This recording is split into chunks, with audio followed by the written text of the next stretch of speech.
Block स्तरीय स्वाधीनता दिवस पालन पर एक प्रस्तुति बैठक भटली ब्लॉक सभागृह में ब्लॉक स्तरीय स्वाधीनता दिवस पालन कमिटीर सदस्य मानक सहित एक प्रस्तुति बैठक भटली बीडीओ प्रमोद चंद्र मेहर सभापतित्व अनुष्ठित होता।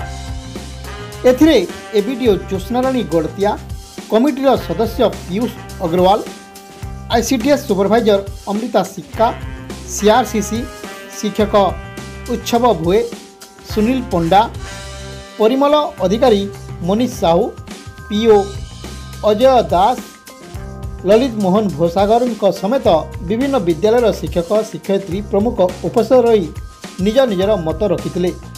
पीयूष अग्रवाल ଏହି ଅବସରରେ ହେଉଥିବା ବିଭିନ୍ନ ପ୍ରତିଯୋଗିତା ଏବଂ ପୁରସ୍କାର ବିତରଣ କାର୍ଯ୍ୟକ୍ରମର ବିଭିନ୍ନ ଦିଗ ଉପରେ ଉପସ୍ଥାପନ କରିଥିଲେ।